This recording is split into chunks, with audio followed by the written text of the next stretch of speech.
Hello student, I am Vinod Kumar, chemistry faculty from orbit classes Rohtak. तो बेटा, जो वीडियो रहेगा वो रहेगा 10th क्लास के चैप्टर है हाइड्रोकार्बन, जो आपका कवर करेगा सीबीएसई का जो एग्ज़ाम होता है उसको भी कवर करेगा, और जो किसी भी कंपटीशन लेवल का आता है 10th क्लास तक का जो हाइड्रोकार्बन रहेगा उसको कवर करेगा। और सीबीएसई में मैक्सिमम चांसेस रहेंगे कि यहाँ से आपका क्वेश्चन जो है वो डायरेक्ट ही आएगा, और इसमें आपको आप रिवीजन की तरह भी ले सकते हो, इसको कंप्लीट भी रख सकते हो। तो चलिए स्टार्ट करते हैं जहाँ से आपका रहता है। तो देखो बेटा, आप लोगों को जब भी पढ़ना होता है तो यहाँ पर आपको देखना पड़ेगा सबसे पहले covalent bond. Covalent bond, covalent bond जो है उसकी फॉर्मेशन होती है by the mutual sharing, by mutual sharing of electron. समझे चीज को? To complete covalent bond by the mutual sharing of electron. तो यहां से आपका क्या रहेगा कि हर कोई जो आपके एलिमेंट्स प्रेजेंट होते हैं वो आपका क्या करना चाहते हैं कि अपने ऑक्टेट को कंप्लीट करना चाहते हैं। मतलब ये कि आपने 9th क्लास में वैलेंसी के बारे में स्टडी किया होगा, तो वहां पे आपको वैलेंसी के बारे में बताया गया था। तो यहाँ पर क्या है कि हर कोई एलिमेंट जो है वो अपने वैलेंस सेल के अंदर 8 इलेक्ट्रॉन कंप्लीट करना चाहता है। तो ये जो 8 इलेक्ट्रॉन कंप्लीट करना है, इसमें आप क्या कर सकते हो कि by the transfer of electron भी क्या कर सकते हैं, और bye the mutual sharing of electron भी कर सकते हैं। जहां पे हम इलेक्ट्रॉन की शेयरिंग करवाते हैं कि दो स्पीसीज के बीच में हम इलेक्ट्रॉन को शेयर करवा लेते हैं, वो आपका फॉर्मेशन करके देगा किसका? कोवलेंट बॉन्ड का, टू कंप्लीट देयर ऑक्टेट। ये आपका अप्लाई नहीं होता है किस किस के ऊपर? एक तो हाइड्रोजन के ऊपर अप्लाई नहीं होगा, हीलियम के ऊपर अप्लाई नहीं होता है, लिथियम अपने में क्या करता है? 2 इलेक्ट्रॉन कंप्लीट करता है। तो इन एक्सेप्शंस के साथ आपको बोलना होता है और आपको स्टडी करना होता है कि ऑक्टेट को complete bye the mutual sharing of electron कैसे किया जाए। यहां पर देखिए, आपने फॉर्मेशन करना है जैसे H2 का, हाइड्रोजन ले लिया है आपने, H2 मॉलिक्यूल की फॉर्मेशन हो रखी है। तो होगा क्या कि जो एक हाइड्रोजन आपने रखा है उसके वैलेंस सेल में कितना इलेक्ट्रॉन है? 1। दूसरा हाइड्रोजन हमने रखा उसका भी इलेक्ट्रॉन कितना है? 1। अब हाइड्रोजन को अपने वैलेंस सेल के अंदर इलेक्ट्रॉन कंप्लीट करने हैं 2। तो 2 को कंप्लीट करना है तो ऑक्टेट ना बोल के इसको बोला जाएगा डुप्लेट। अब हाइड्रोजन जो है इलेक्ट्रॉन को लॉस तो करेगा नहीं, यहाँ पे ये क्या करेगा? दूसरे हाइड्रोजन के साथ शेयरिंग कर लेगा ऐसे करके। अब देखो इसके इसमें क्या हो गया? दोनों का डबलेट जो है वो क्या हो गया? कंप्लीट हो गया। तो जहां पर बॉन्ड फॉर्मेशन में 2 इलेक्ट्रॉन का यूज है, वहां पर एक स्पीसीज 1 इलेक्ट्रॉन को पार्टिसिपेट करवाए और दूसरी स्पीसीज दूसरे इलेक्ट्रॉन को पार्टिसिपेट करवाए और अपनी वैलेंसी को क्या कर ले? कंप्लीट कर ले, उसको बोला जाता है आपका म्यूचुअल शेयरिंग। अब हाइड्रोजन और हाइड्रोजन के बीच में जो बॉन्ड फॉर्मेशन हुई है, इस बॉन्ड फॉर्मेशन में 2 इलेक्ट्रॉन हैं। अब 1 इलेक्ट्रॉन एक हाइड्रोजन ने प्रोवाइड किया है, दूसरा इलेक्ट्रॉन जो है वो दूसरे ने प्रोवाइड किया है। तो यहां पर ये जो शेयरिंग है ये आपकी हो गई म्यूचुअल शेयरिंग ऑफ इलेक्ट्रॉन। अब अगर हम बात करें, जैसे अपने पास है ऑक्सीजन, ऑक्सीजन आपको मिलता है O2 की फॉर्म के अंदर। अब अगर अकेले एक ऑक्सीजन को देखें इसकी एटॉमिक फॉर्म में, तो इसका एटॉमिक नंबर जो है वो होता है 8।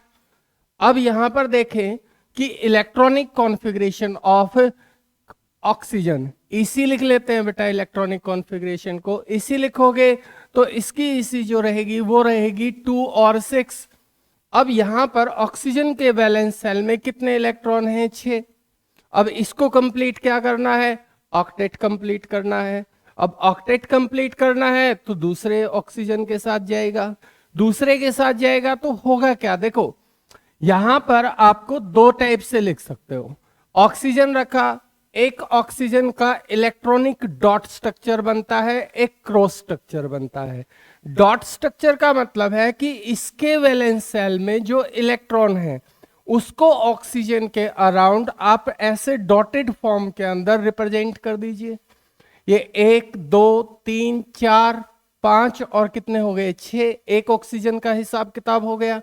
अब दूसरा ऑक्सीजन रखते हैं तो उसके भी वैलेंस सेल में कितने इलेक्ट्रॉन हैं, 6 इलेक्ट्रॉन हैं, 2 3 4 5 और एक 6। अब क्या होगा कि ऑक्सीजन जो है वो ऑक्सीजन के साथ ऐसे इन 2 इलेक्ट्रॉन को शेयर कर लेगा। अब इस ऑक्सीजन ने इस ऑक्सीजन के 2 इलेक्ट्रॉन को शेयर किया तो देखो इसके क्लाउड में कितने इलेक्ट्रॉन हो गए, 1 2 3 4 5 6 7 8, इसका ऑक्टेट कंप्लीट हो गया। अब इसी चीज में क्या करेगा, दूसरा ऑक्सीजन इसके क्लाउड को शेयर कर लेगा। यहां पर अगर शेयरिंग हो गई तो दोनों ऑक्सीजन का क्या हो गया, ऑक्टेट फॉर्मेशन, ऑक्टेट जो है वो कंप्लीट हो गया और किसी ने किसी को इलेक्ट्रॉन नहीं दिया है। ऑक्सीजन और ऑक्सीजन के बीच में 2 बॉन्ड की फॉर्मेशन हुई है और एक बॉन्ड के अंदर थे दो इलेक्ट्रॉन हैं। अब 2 इलेक्ट्रॉन हैं तो होगा क्या कि इस ऑक्सीजन ने 2 इलेक्ट्रॉन को पार्टिसिपेट करवा दिया, इस ऑक्सीजन ने 2 इलेक्ट्रॉन को पार्टिसिपेट करवा दिया। तो यहां पर ये रहता है ऑक्सीजन का covalent bond formation with oxygen. अगर यहां ये रहता है आपका O2 मॉलिक्यूल के अंदर। अब अगर हम बात करें क्रॉस स्ट्रक्चर की, जहां पे आपने ऑक्सीजन के इलेक्ट्रॉन्स को ऐसे डॉट के अंदर रिप्रेजेंट किया है, ऐसे ही आप ऑक्सीजन के वैलेंस सेल के इलेक्ट्रॉन को रिप्रेजेंट करते हो ऐसे क्रॉस से। तो 2, ये 3 4 5 और 6 हो गया। दूसरे ऑक्सीजन का रहेगा तो वो आपका क्या रहेगा, 1 2 3 4 5 और क्या हो गए 6 हो गए।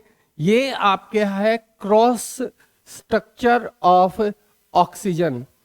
ऑक्सीजन का मॉलिक्यूल जो है उसका ये रहेगा आपका कोवलेंट बॉन्ड फॉर्मेशन के लिए क्रॉस स्ट्रक्चर, और इनमें फॉर्मेशन होगी किसकी, एक डबल बॉन्ड फॉर्मेशन होगी, म्यूचुअल शेयरिंग ऑफ इलेक्ट्रॉन होगी, म्यूचुअल शेयरिंग ऑफ इलेक्ट्रॉन होगी तो फॉर्मेशन होगी कोवलेंट बॉन्ड की, और ये म्यूचुअल शेयरिंग ही आपकी बोलती है कोवलेंट बॉन्ड फॉर्मेशन।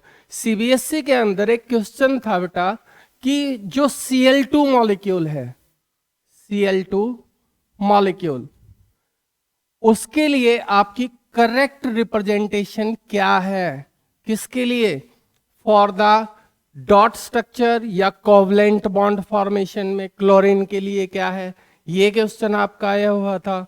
तो वहां पे क्या है कि देखो अपने पास हो गया क्लोरीन, क्लोरीन मिलता है आपको डाई एटॉमिक फॉर्म में।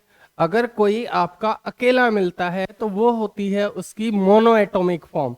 जैसे आप लोगों को सोडियम जो है वो आपको क्या है, अकेला मिल जाए, आई बात समझ में, वैसे ये कंबाइन फॉर्म में रहता है। लेकिन अगर अकेला मिल जाए जैसा आपको पीरियोडिक टेबल में दिखता है तो वो उसकी होती है मोनो एटॉमिक फॉर्म।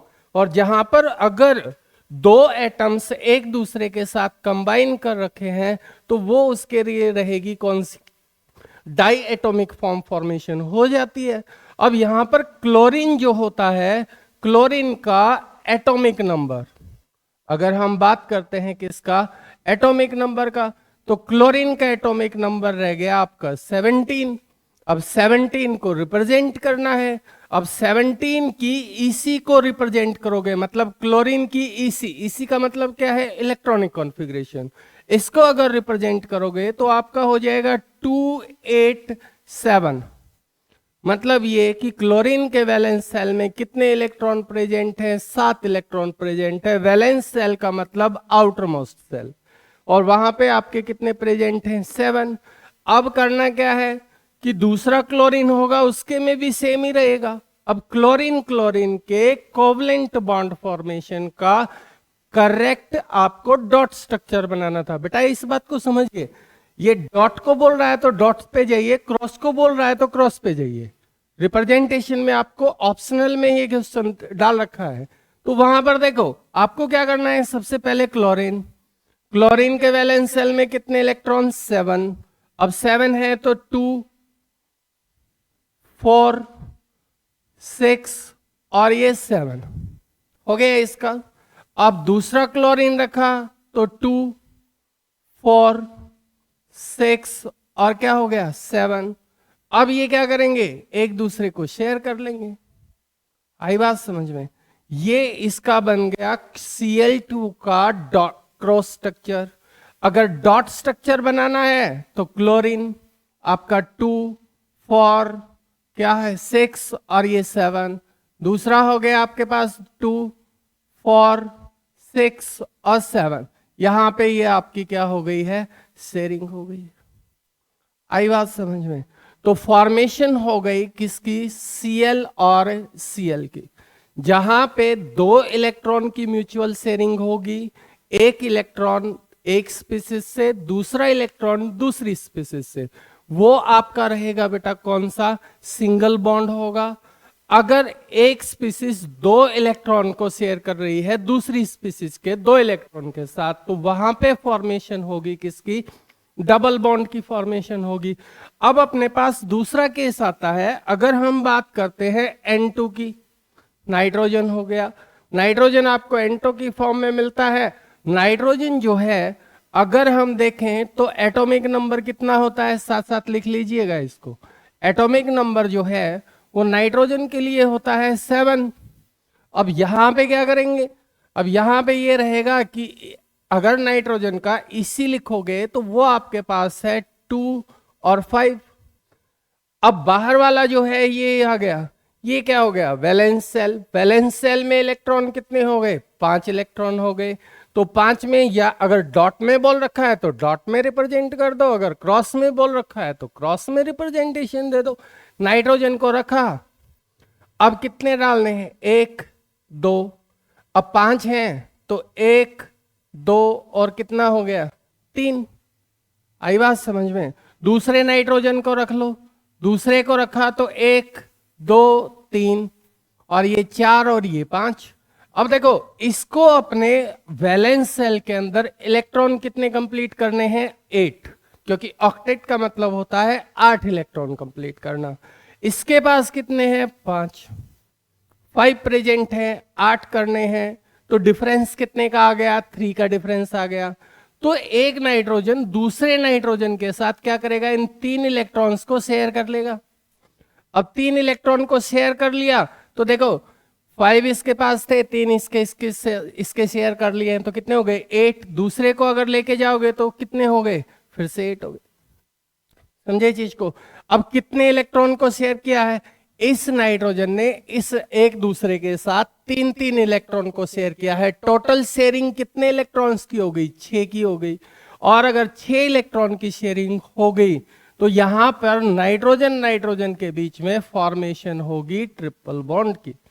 अब देखो हाइड्रोजन हाइड्रोजन के बीच में 2 इलेक्ट्रॉन की शेयरिंग हुई थी म्यूचुअल, टोटल इलेक्ट्रॉन। तो बॉन्ड जो बना था वो कौन सा बना था? Single bond formation.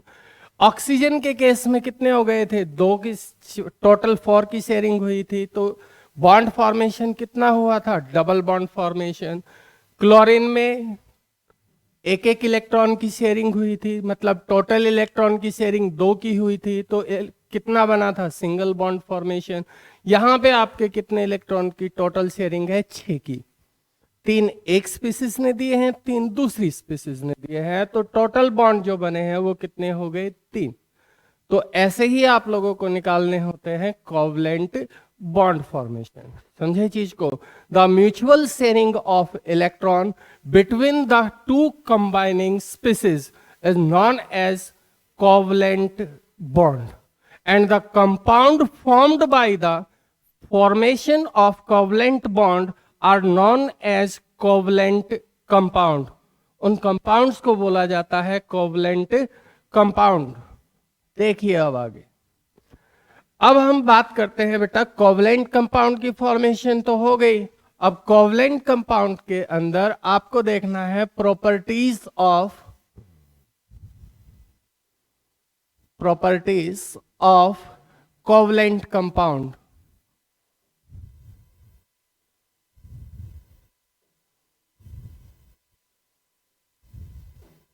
Properties of covalent compound.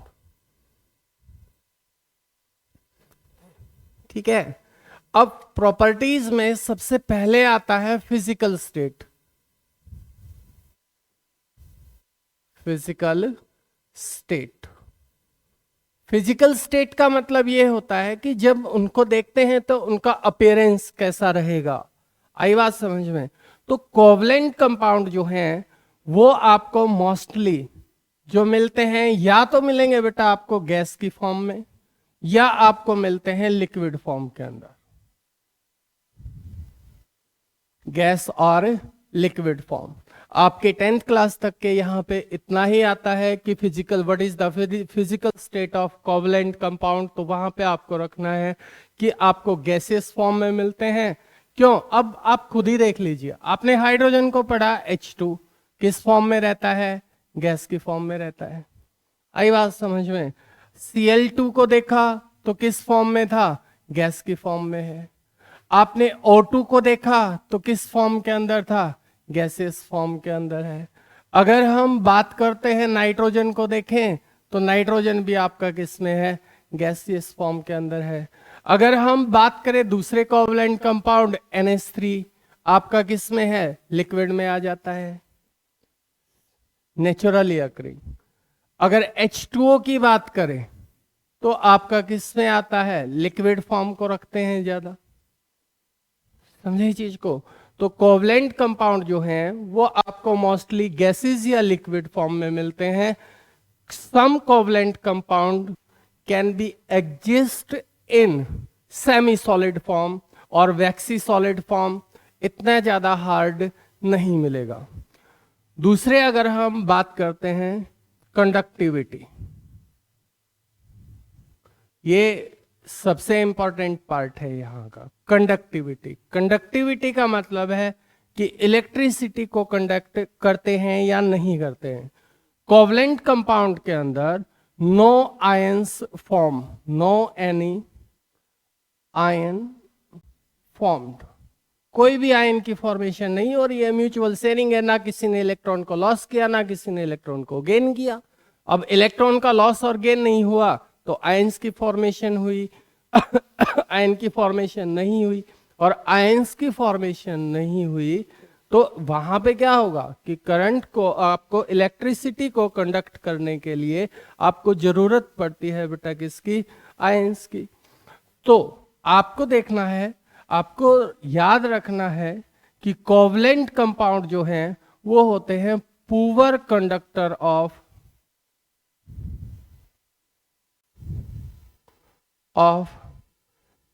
Heat and electricity. Heat and electricity. अब बोलोगे वाटर तो कंडक्ट करता है, प्योर फॉर्म में नहीं करता है, बैड कंडक्टर होता है.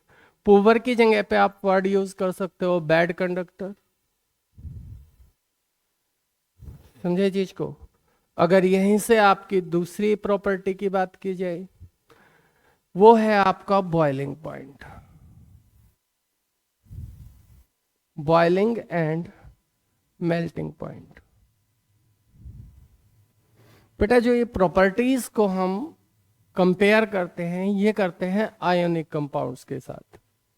जो आपके आयनिक कंपाउंड होते हैं वो आपको सॉलिड फॉर्म में मिलते हैं, गुड कंडक्टर होते हैं हीट एंड इलेक्ट्रिसिटी के. उनका जो मेल्टिंग और बॉइलिंग पॉइंट होता है वो हाई होता है. तो जो आपके कोवलेंट कंपाउंड होते हैं उनका जो बॉइलिंग पॉइंट को लिख लेते हैं B.Pt और मेल्टिंग पॉइंट को लिख देते हैं M.Pt is low as compare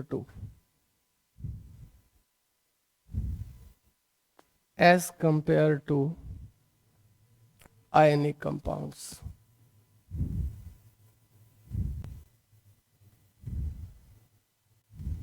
ionic compounds ये रहता है बेटा. आपका यही पूछा गया था, क्वेश्चन पूछा गया है, सीबीएसई में ही पूछा गया था, एनसीईआरटी में भी दे रखा होगा। Covalent compound, covalent compounds are bad conductor of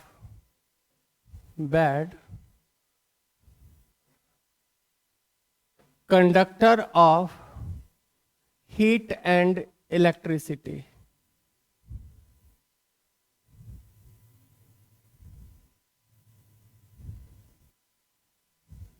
यहां पे ये आपको दिया गया था एसर्शन में,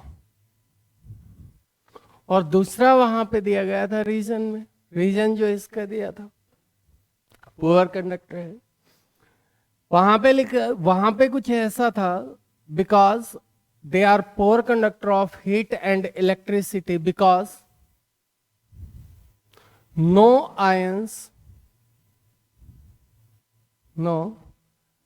ions are formed during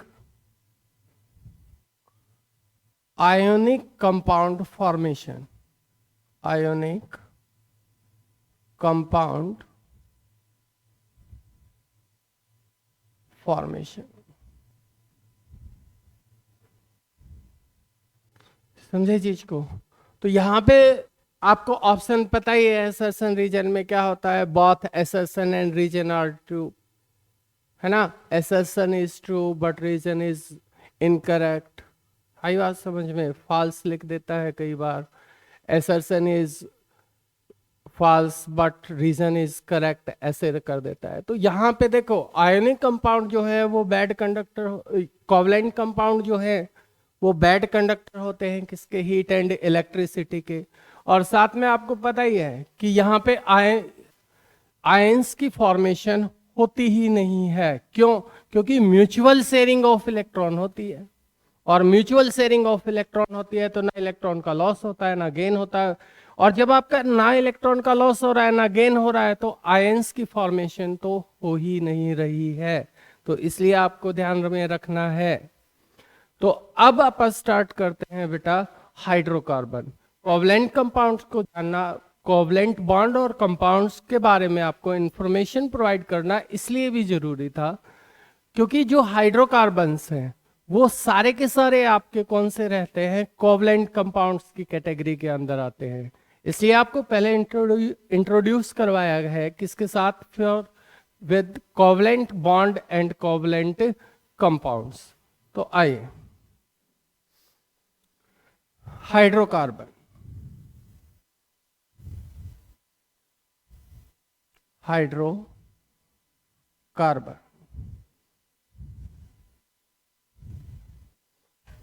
समझे चीज को? यहां पे आपको सिर्फ जो है इंट्रोडक्शन पे जाने की जरूरत नहीं है। These are the those compounds which are formed from hydrogen and carbon and their derivative. आई बात समझ में? अब यहां पे क्या है, हाइड्रोकार्बन के अंदर आपको मेन कंटेंट जो मिलेगा वो किसका मिलेगा, कार्बन और हाइड्रोजन का। अब सबसे पहले आते हैं आईयूपैक नेम सिस्टम के अंदर, IUPAC सिस्टम। देखो जब भी हम आईयूपैक सिस्टम के अंदर, IUPAC सिस्टम के अंदर नेमिंग करते हैं तो आपको जरूरत पड़ती है बेटा, सबसे पहले हम लगाते हैं प्रीफिक्स, जिसकी आपको 10th क्लास में इतनी ज्यादा जरूरत होती नहीं है।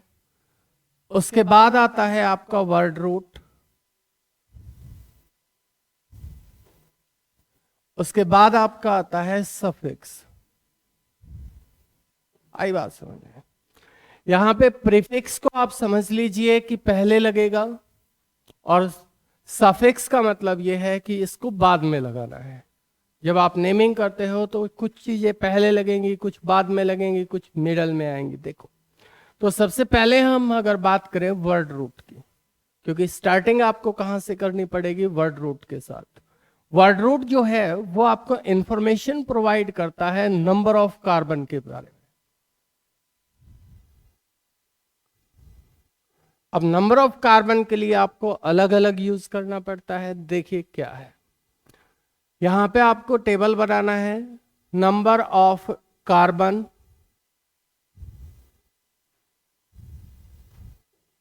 समझे चीज को, वर्ड रूट जो आप यूज करोगे। अगर कार्बन आपका एक प्रेजेंट है तो आप लिखोगे बेटा मिथ। वर्ड रूट जो है वो क्या होगा, मिथ। कार्बन अगर दो प्रेजेंट हैं तो आप लिखोगे बेटा, आप यूज करोगे इथ। अगर तीन कार्बन प्रेजेंट हैं तो आप लिखोगे प्रॉप। चार कार्बन अगर प्रेजेंट हैं तो वहां पर वर्ड रूट होगा ब्यूट। पांच कार्बन प्रेजेंट हैं तो वर्ड रूट होगा आपका पेंट। नंबर ऑफ कार्बन अगर 6 कार्बन प्रेजेंट हैं तो आपका वर्ड रूट होगा हेक्स। अगर 7 कार्बन प्रेजेंट हैं तो वर्ड रूट जो है वो होगा हेप्ट। अगर number of carbon, F number of carbon, यहां पे ऐसे कर लेते हैं, इसको अलग से कर लो। नंबर ऑफ कार्बन अगर 8 प्रेजेंट हैं, 8 कार्बन हैं, तो वर्ड रूट जो आप यूज करोगे, वर्ड रूट, वो आपको यूज करना है ऑक्ट। और नंबर ऑफ कार्बन अगर 9 है तो आपका हो जाएगा नॉन। अगर 10 कार्बन प्रेजेंट हैं तो क्या हो जाएगा, डेक। समझे चीज को? तो देखो, आपने पढ़ा है थोड़ा बहुत, जहां भी देखा होगा। आप अगर देखो यहां से अंदाजा लगा के देखिए, आपको किसी ने बोल दिया कि मीथेन, एएनई को छोड़ दीजिए, मिथ से आपको कुछ पता चल रहा होगा कि मिथ जो है वो कितने कार्बन के लिए यूज कर रहे हैं, एक के लिए। तो आपको पता हो जाना चाहिए कि कहीं ना कहीं जो है वो कार्बन कितना यूज हो रहा है, एक। कार्बन कितने प्रेजेंट हैं, एक। अगर आपको बोल दिया जाए कि आपका है कंपाउंड है इथेन, तो इथ जो है वो कितने कार्बन के लिए यूज हो रहा है, 2 कार्बन के लिए। तो इसके अंदर अगर आपको बोला जाए कि कितने कार्बन प्रेजेंट हैं तो कितने हो जाएंगे, एक। यहां पे नंबर ऑफ कार्बन कितने प्रेजेंट हो जाएंगे, 2 कार्बन प्रेजेंट होंगे। अगर आपको बोल दिया जाए कि प्रोपेन है तो नंबर ऑफ कार्बन कितने हो जाएंगे, 3 कार्बन। अगर हम बात करें ब्यूटेन, आपको बोल दिया है, तो ब्यूटेन में कितने हो जाएंगे, 4 कार्बन हो जाएंगे। अगर आपको बोल दे कि डेकेन प्रेजेंट है, डेकेन, डेकेन अगर प्रेजेंट है तो नंबर ऑफ कार्बन, इसका मतलब कितने हैं, 10 कार्बन प्रेजेंट हैं उसके अंदर। ये आपको इंफॉर्मेशन प्रोवाइड कर देता है वर्ड रूट, कि जो आपको कंपाउंड दिया गया है उसमें number of carbon in principle chain कितने प्रेजेंट हैं। तो इस चीज को आपको ध्यान में रखना है। आपके सिलेबस में 10 तक ही काम चल जाता है, इससे आगे आपको करने की ज्यादा जरूरत है नहीं। कितने भी ले जा सकते हैं, कितने भी प्रेजेंट हो सकते हैं लेकिन आपके लेवल तक ये जो है वो 10th क्लास तक, 10 तक काम चल जाता है बेटा।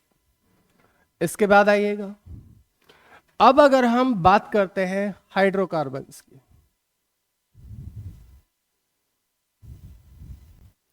हाइड्रोकार्बन जो है वो 2 कैटेगरीज के अंदर डिवाइड कर रखे।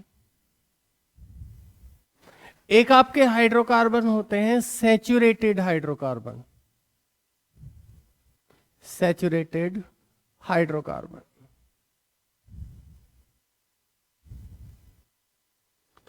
दूसरे आपके रहते हैं अनसैचुरेटेड।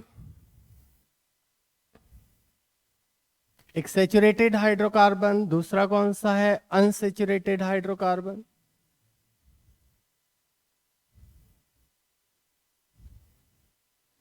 सैचुरेटेड हाइड्रोकार्बन का मतलब होता है all the bond, all the bond of carbon and carbon are single. सभी के सभी बॉन्ड जो कार्बन कार्बन के बीच में होंगे वो क्या रहेंगे, आपके सिंगल बॉन्ड रहेंगे। मतलब ये कि कार्बन अगर कार्बन से जुड़ा है तो किससे जुड़ा हुआ होगा बेटा, अटैच हो रखा होगा किससे, सिंगल बॉन्ड से। अनसेचुरेटेड हाइड्रोकार्बन जो है, ऐसे हाइड्रोकार्बन है, अब इसमें दो कैटेगरी निकलेंगे बेटा। अनसेचुरेटेड के अंदर जो आते हैं कैटेगरी है एल्कीन, और जो सेचुरेटेड हाइड्रोकार्बन है उनको बोला जाता है एल्केन। क्या रहता है, एल्केन। यहां पर अब अगर एल्कीन की बात करोगे तो यहां पर carbon carbon at least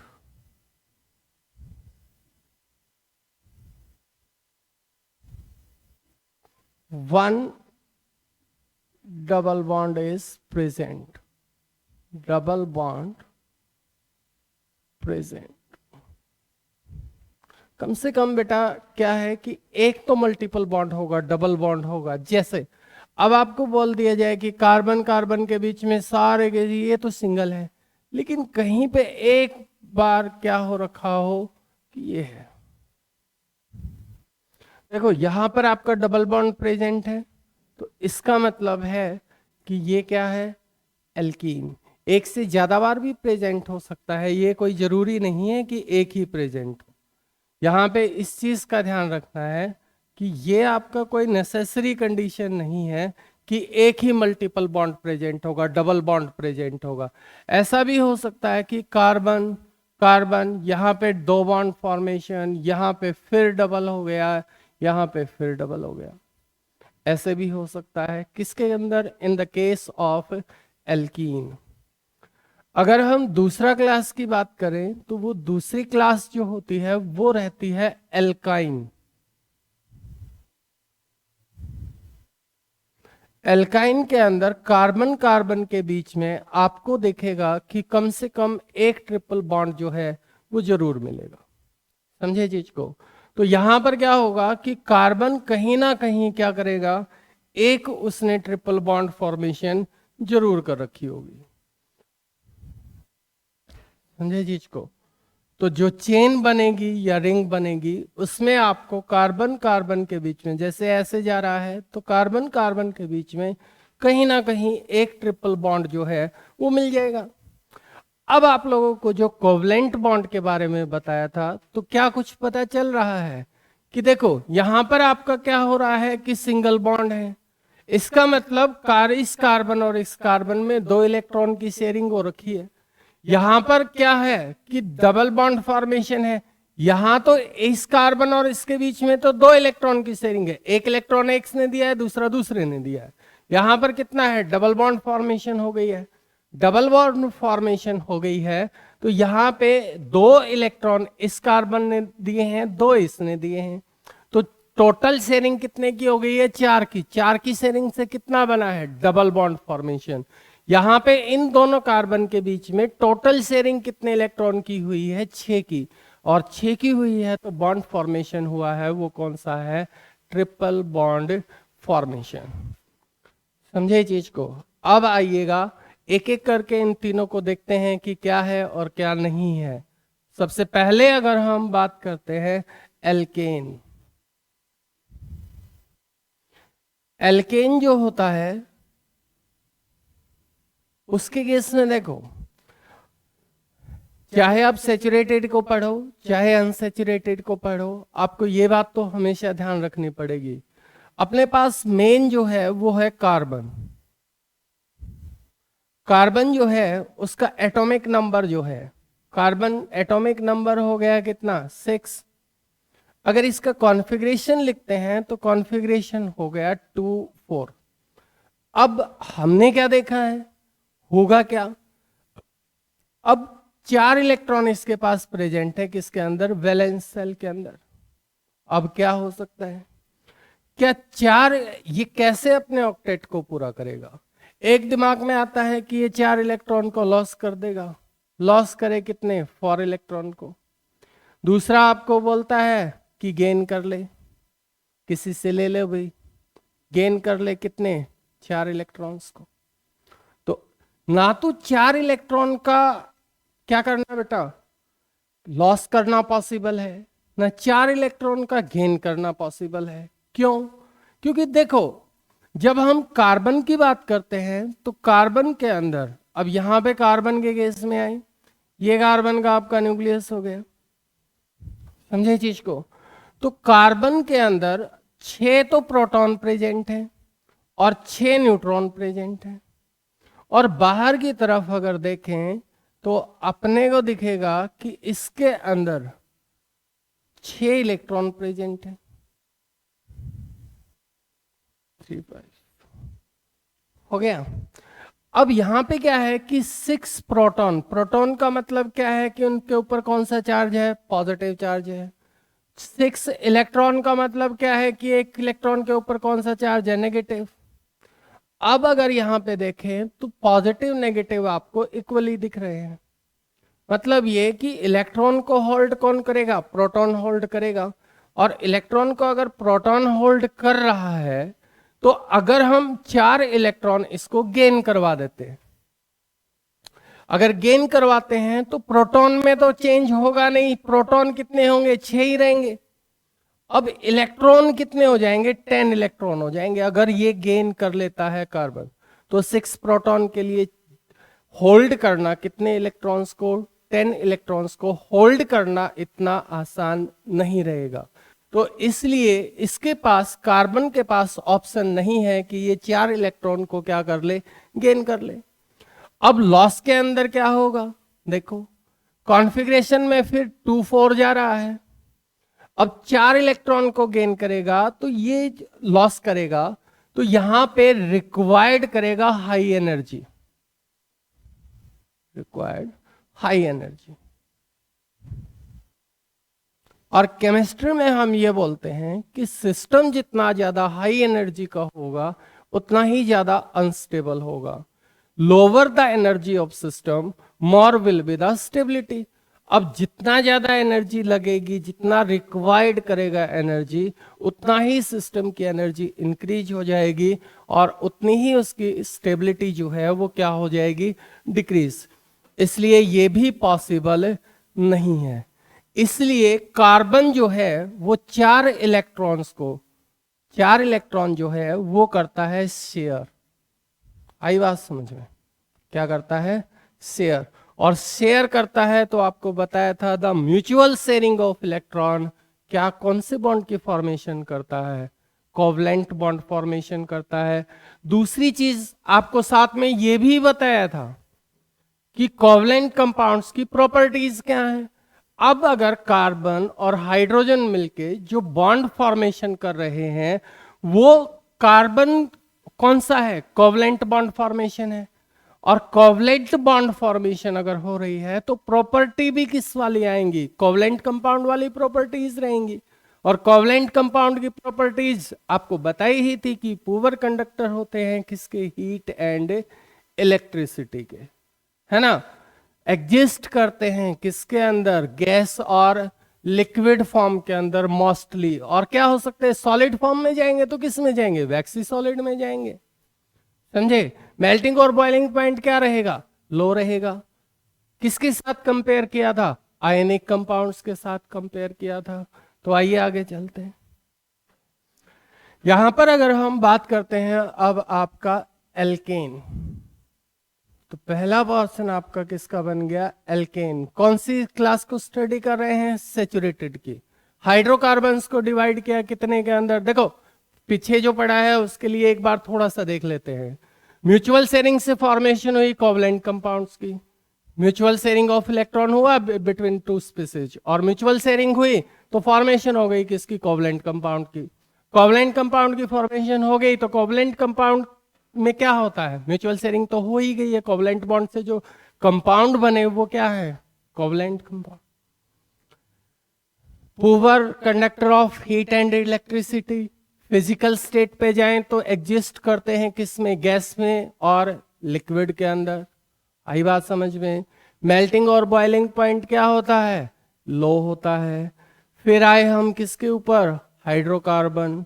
the compound formed by the combination of carbon and hydrogen are known as hydrocarbons.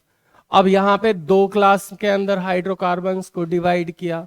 एक आपका कौन सा बना, सेचुरेटेड। दूसरा क्लास कौन सा बना, अनसेचुरेटेड।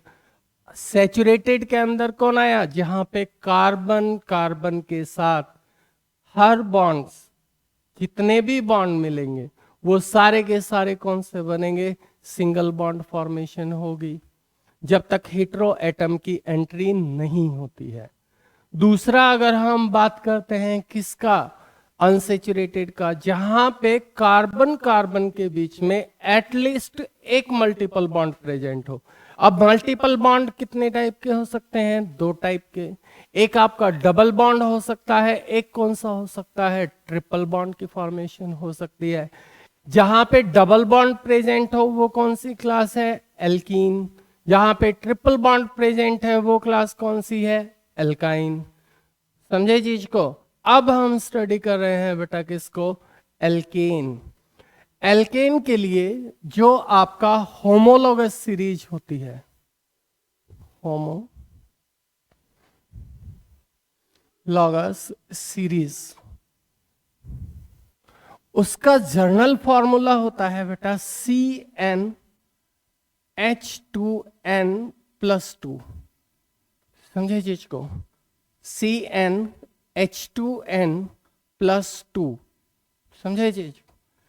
N जो आपका है वो आपका 1 2 3 4 कहीं तक भी जा सकता है। क्या नहीं हो सकता, N जो है वो आपका 0 नहीं मिलेगा, फ्रैक्शन में नहीं मिलता। किसके केस में, in the case of hydrocarbon. और क्लास कौन सा है, एल्केन। देखिएगा यहां पर आपको दे दिया है कि मीथेन है। देखो अब इसमें, अब इसके नेमिंग के बारे में देखते हैं। IUPAC सिस्टम के अंदर नेमिंग, आपको वर्ड रूट के बारे में बताया था। वर्ड रूट जो है वो आपको बताता है, इंफॉर्मेशन देता है नंबर ऑफ कार्बन्स के लिए। समझे चीज को। आपको नंबर ऑफ कार्बन में अगर कंपाउंड के अंदर एक कार्बन प्रेजेंट है तो मेथ लगाया जाएगा, 2 है तो एथ है, अगर 3 कार्बन है, 3 है कार्बन तो प्रॉप, 4 है तो ब्यूट, 5 है तो पेंट, 6 है तो हेक्स, 7 है तो हेप्ट, 8 है तो ऑक्ट, और 9 कार्बन प्रेजेंट है तो नॉन, NON, और 10 कार्बन प्रेजेंट है तो डेक। ये आपको अभी करवाया था इसी क्लास में। अगर हम बात करते हैं दूसरा वाला, दूसरा यहाँ पे आपको बताया था कि हम यूज करते हैं बेटा किसको, सफिक्स को। सफिक्स जो है, अगर एल्केन है, आपका फॉर्मूला फॉलो हो रहा है CnH2n+2, तो एल्केन के केस में सफिक्स जो है वो होता है ANE। सफिक्स रहेगा क्या, ANE। अब देखो यहां पर आपको मिल गया क्या, CH4। CH4 जो है ये आपका है मीथेन। क्या रह गया, मीथेन। मिथ यहां पर इस किस चीज को रिप्रेजेंट करवा रहा है कि नंबर ऑफ कार्बन जो है, नंबर ऑफ कार्बन वो कितने हैं, 1 है। ANE आपको रिप्रेजेंट कर रहा है किसको, सफिक्स। और सफिक्स जो है वो क्या है, ANE, एन। और ANE सफिक्स जो है वो किसके लिए होता है, एल्केन। दूसरा, और एल्केन के लिए होमोलॉगस सीरीज का जो फॉर्मूला होता है वो क्या है, CnH2n+2। अब फॉर्मूले में रख के देख लेते हैं, नंबर ऑफ कार्बन कितने हैं, 1, तो इसके केस में N जो है उसका वैल्यू 1 हो गया। तो फॉर्मूले में हाइड्रोजन को अगर निकाले तो क्या रहेगा, C1, N की जगह 1 रख दो, H2n 2, n है, n का वैल्यू कितना है 1 + 2 आपका क्या हो गया 4, तो फॉर्मूला क्या बन गया CH4। तो ये किसकी क्लास रह गई, इसी का है, मीथेन हो गया। किसका मेंबर है, एल्केन फैमिली का। हाइड्रोकार्बन में किसका है, एल्केन का। अगर आपको बोल दे कि ड्रॉ द स्ट्रक्चर ऑफ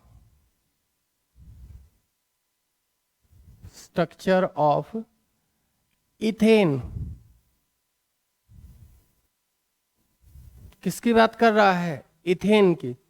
अब आपको यहां पे देखना है कि इथ जो है वो आपको किसको रिप्रेजेंट कर रहा है, नंबर ऑफ कार्बन को।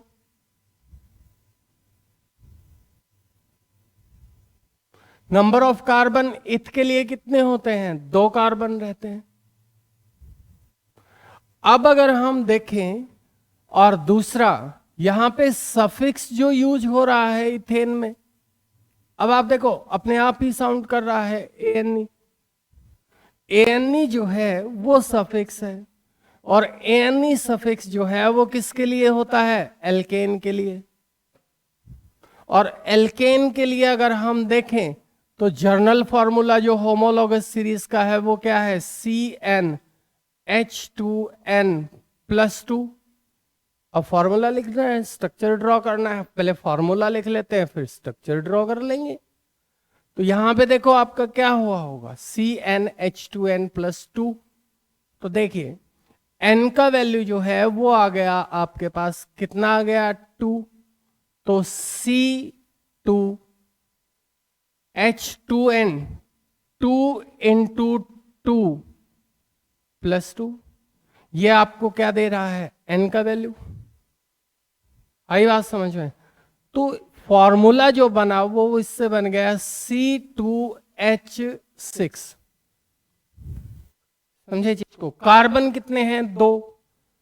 अब यहां पे क्या करो कि स्ट्रक्चर ड्रॉ करना है तो स्केलेटल बना लो, स्केलेटन बना लो। स्केलेटन कैसे बनाना है, स्केलेटन ऐसे बनाना है बेटा कि आपको इथ दिख रहा है, तो इसका मतलब ये बोल रहा है कि एक ही चेन के अंदर एक ही लाइन में 2 कार्बन लगे हैं।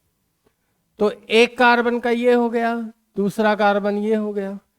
एएनई आपको रिप्रेजेंट कर रहा है एल्केन फैमिली, और एल्केन का मतलब क्या है कि कार्बन कार्बन के बीच में सिंगल बॉन्ड प्रेजेंट है।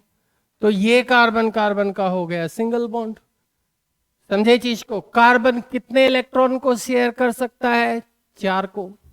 4 को शेयर कर सकता है, तो एक इलेक्ट्रॉन उसने क्या कर लिया, शेयर कर लिया किसके साथ, एक कार्बन के साथ। अब हाइड्रोजन कितने बच गए, 6। तो क्या करेगा, कार्बन अपना एक इलेक्ट्रॉन शेयर करेगा किसके साथ, हाइड्रोजन के साथ, फिर दूसरे हाइड्रोजन के साथ, हो गया, फिर थर्ड हाइड्रोजन के साथ, ये शेयरिंग हो जाएगी। ऐसे ही ये करेगा, शेयर कर लिया किसके साथ, एक हाइड्रोजन के साथ, ये हो गया आपका दूसरे हाइड्रोजन के साथ, ये हो गया आपका थर्ड के साथ। समझे चीज को, यहां से इसकी शेयरिंग ऐसे हो जाएगी, और इसकी शेयरिंग जो है वो ऐसे चलेगी, और फॉर्मेशन हो जाएगी किसकी, CH3 single bond CH3 and CH3। समझे चीज को, तो ये इथेन के लिए हो गया। आप इसको है ना खुद से ड्रॉ करके देखना, किसके लिए बेटा, प्रोपेन के लिए। फिर आपको ड्रॉ करना है ब्यूटेन के लिए। आपको थोड़ा सा आसान कर देते हैं, प्रॉप का मतलब क्या हो गया, 3 कार्बन प्रेजेंट है। एएनई आपका किसका हो गया, एल्केन का हो गया। ये भी किसके लिए है, alkane, carbon carbon single bond को प्रेजेंट कर रहा है, ब्यूट रिप्रेजेंट कर रहा है किसको, 4 कार्बन प्रेजेंट। समझे चीज को, तो ये आपके पास स्ट्रक्चर है। समझ गए चीज को, तो इस तरह से आप लोग इसको ड्रॉ करके देखना, स्ट्रक्चर बनाना है इसका। दूसरे में आ जाओ, अब यहां पर चीजें आती हैं कि फाइ कार्बन कैन फॉर्म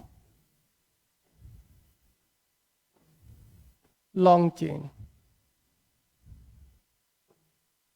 मतलब ये कि आपको जैसे मैंने बताया कि दो कार्बन हो तो क्या यूज कर लोगे, अगर कार्बन कितने प्रेजेंट हैं, दो कार्बन प्रेजेंट हैं, तो यूज कर लेते हैं कि कार्बन कार्बन का सिंगल बॉन्ड, तो दो कार्बन का रिप्रेजेंटेशन एल्केन में। तीन हैं तो एक और डाल देंगे, चार हैं तो एक और डाल देंगे, पांच हैं तो एक और डाल देंगे, छह हैं तो एक और डाल देंगे।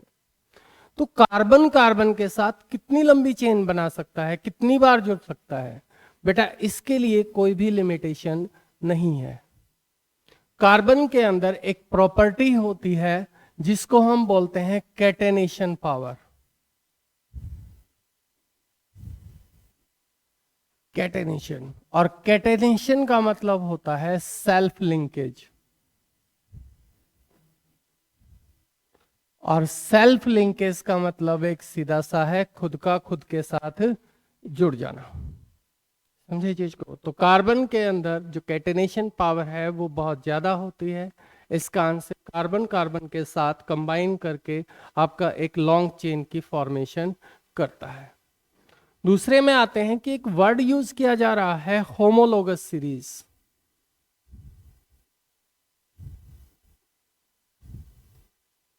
होमोलोगस सीरीज, इसका मतलब क्या? और इसके लिए हम फॉर्मूला लिख रहे हैं फॉर एल्केन, कौन सा? CnH2n+2 लिख रहे हैं। तो ये है क्या? यहां पे देखो बेटा, होमोलोगस सीरीज से एक और चीज निकल के आती है, वो होता है होमोलॉग। ये बहुत बार पूछा जाता है होमोलॉग के बारे में। जो होमोलोगस सीरीज के मेंबर होते हैं, जैसे आपके पास कौन है? CH4 मीथेन है,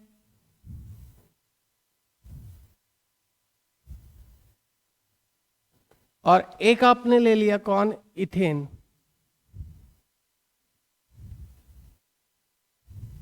और इथेन आपके पास क्या है? CH3 और सिंगल बॉन्ड CH3, ये इथेन है। इन दोनों में अगर हम डिफरेंस देखें किसमें? CH4 और CH3 और सिंगल बॉन्ड CH3 में, अगर आप डिफरेंस देखोगे तो ये डिफर हैं एक दूसरे से। डिफरेंस है किसका? 1CH2 ग्रुप का। अगर इसमें से एक CH2 को कम कर दिया जाए, मतलब एक कार्बन और दो हाइड्रोजन को कम कर दिया जाए, तो यही बन जाएगा। तो जो होमोलोगस सीरीज के मेंबर्स होते हैं वो एक दूसरे के साथ, जो एक दूसरे के होमोलोगस सीरीज में टर्म निकल के आती है होमोलॉग, जो होमोलॉग होते हैं वो एक दूसरे से एक CH2 ग्रुप का डिफरेंस होता है उनके बीच में। समझे चीज को? तो मीथेन और इथेन एक दूसरे के होमोलॉग हैं, और जो इसको फॉलो करते हैं वो है मेंबर ऑफ होमोलोगस सीरीज। जैसे अब यहां पे आ जाइए, आपको लिख दिया है कि CH3 और CH3, ये क्या हो गया? इथेन है। अब प्रोपेन कर देते हैं, प्रोपेन में तीन कार्बन जुड़ेंगे, तीन है तो तीन को रख लिया, बाकी की वैलेंसी किससे पूरी करोगे? हाइड्रोजन से। जो लास्ट में आते हैं उन पे तीन तीन H लगा दीजिए, और बीच में आता है उस पर कितने लगा दो? चार बॉन्ड पूरे करने हैं अपने को। तो इसके कितने हो गए? एक दो तीन चार, एक दो तीन चार। अब इसके केस में देखो, एक और एक दो बचे हुए किससे कर दो? हाइड्रोजन से पूरे कर दो। तो आपके पास ये हो गया। ये आपके पास कौन है? इथेन। ये है बेटा प्रोपेन। इथेन आपका हो गया CH3 और सिंगल बॉन्ड CH3, प्रोपेन हो गया CH3 CH2 और CH3। अगर इन दोनों के बीच में देखोगे तो जो डिफरेंस है वो है एक CS2 ग्रुप का। तो ये एक दूसरे के क्या हैं, होमोलॉग हैं। या आप दूसरा भी कर सकते हो, होमोलॉग के बीच में जो मास का डिफरेंस होता है, मास डिफरेंस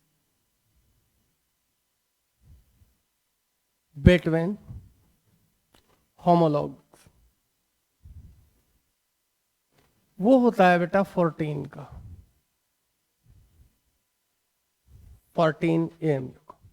देखो अगर हम बात करते हैं CH3, सिंगल बॉन्ड CH3, ये आपका हो गया CH3, CH2 और CH3।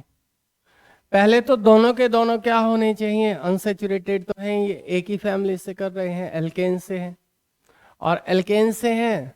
तो अब इसमें देखो CH3 और CH3, इसका अगर मास देखें तो कार्बन का मास कितना होता है 12, हाइड्रोजन का 1 होता है। कार्बन कितने प्रेजेंट हैं 2, तो आपको क्या करना पड़ेगा 2 × 12, किसके लिए हो गया, कार्बन के लिए कितना आ गया 24, हाइड्रोजन के लिए कितने हाइड्रोजन है 6, तो 1 × 6 = 6, टोटल मास कितना हो गया 30। यहां पर अगर हम देखें तो कितना, कार्बन कितने प्रेजेंट हैं 3, तो 3 × 12 कितना हो गया 36। हाइड्रोजन कितने प्रेजेंट हैं 8, एक हाइड्रोजन का मास कितना है 1, तो 8 का कितना होगा, ये आई बात समझ में। तो मास हो गया कितना 44 AMU।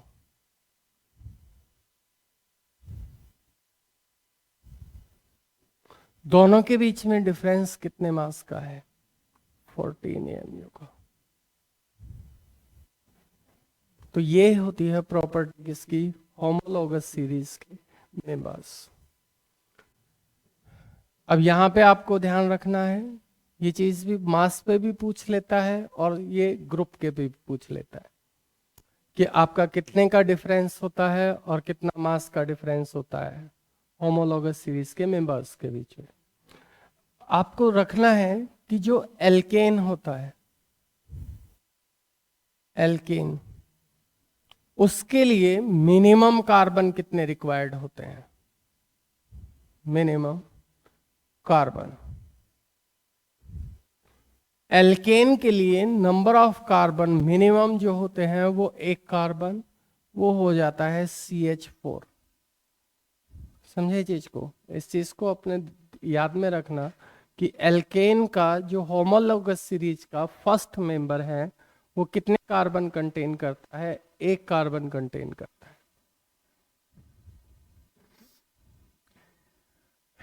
नेक्स्ट आपका है बेटा एल्कीन।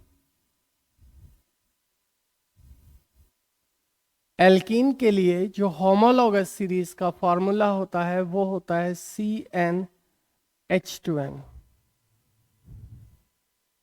CnH2n। वर्ड रूट वही रहेगा, यहां पे चेंज होगा सफिक्स। यहां पे जो है सफिक्स जो है, सफिक्स रहेगा बेटा ENE। सफिक्स जो है वो क्या रहेगा ENE। देखिए आप, वहां पे क्या था ANE था, यहां पे क्या रहेगा ENE रहेगा। किस में आ जाइए, और ये फॉर्मूला जो फॉलो होता है ना, only 1 double bond is present.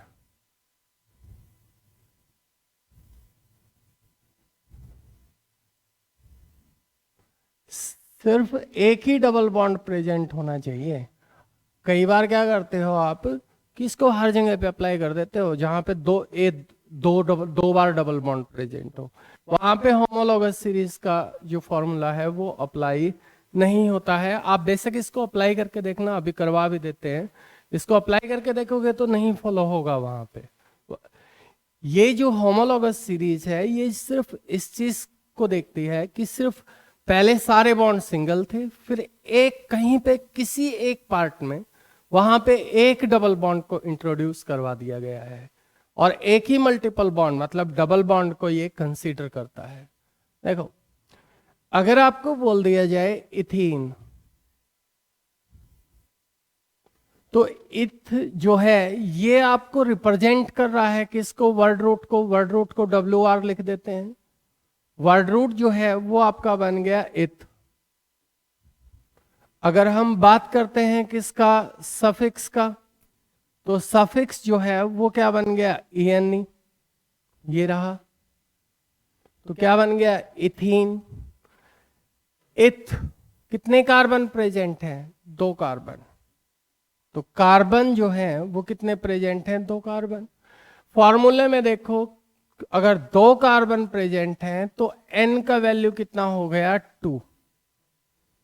अब फॉर्मूले में पुट करके हाइड्रोजन निकाल लेते हैं, तो CN, N की जगह पे 2 प्लस H2N, 2 इंटू 2, तो क्या हो गया, C2H4, यही बन गया।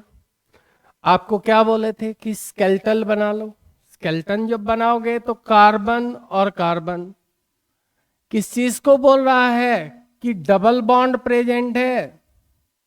ENE लग गया तो इसका मतलब क्या है कि डबल बॉन्ड जो है वो आपका प्रेजेंट है। तो कार्बन कार्बन के बीच में डबल बॉन्ड प्रेजेंट है। अब वो बात याद कीजिए कि डबल बॉन्ड प्रेजेंट है किन्हीं 2 स्पीसीज में, तो कितने इलेक्ट्रॉन शेयर हुए होंगे, टोटल 4। 2 एक की साइड से आए होंगे, 2 दूसरे वाले की साइड से आए होंगे। तो यहां पे क्या हो गया कि ये double bond formation. Valence shell में इलेक्ट्रॉन कितने थे, 4। 2 शेयर कर लिए किसके साथ, कार्बन के साथ। तो 2 शेयर हुए हैं किसके साथ, हाइड्रोजन के साथ। 2 किसके साथ शेयर हुए हैं, हाइड्रोजन के साथ। तो बन गया, हो गया ना ऑक्टेट कंप्लीट। तो ये आपका लिखा जाता है CH2 double bond CH2, CS2 double bond CS2। Clear हुई कहानी। ये आपका फॉर्मूला किसका है, होमोलॉगस सीरीज का।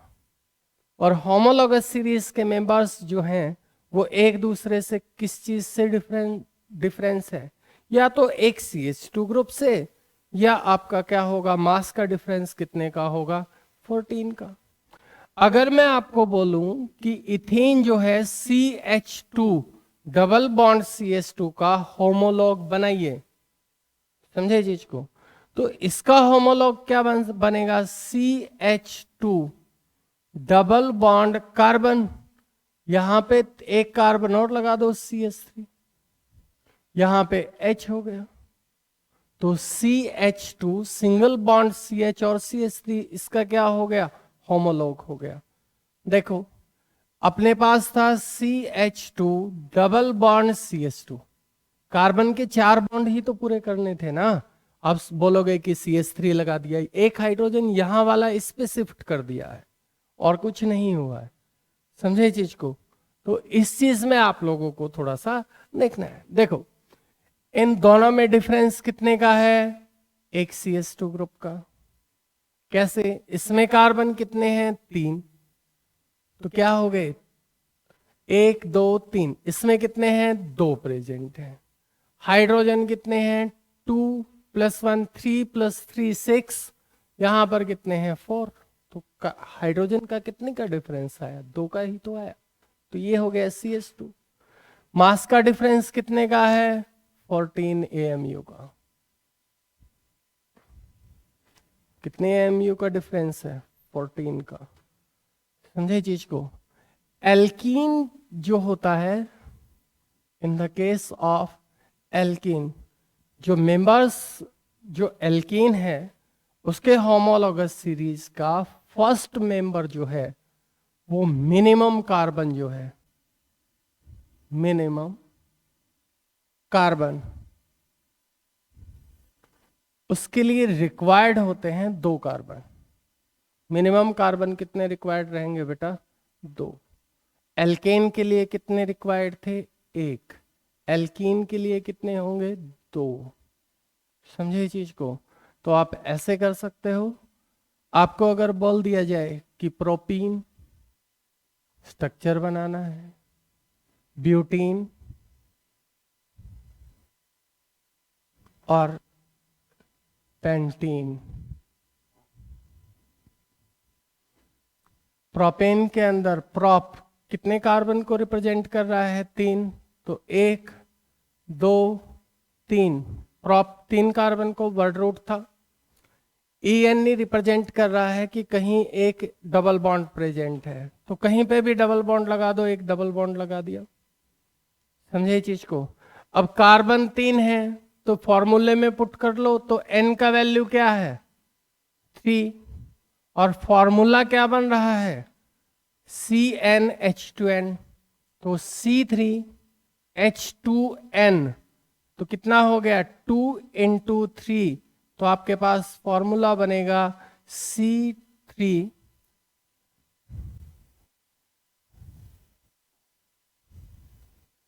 जो फॉर्मूला जो आपके पास बनेगा यहां पे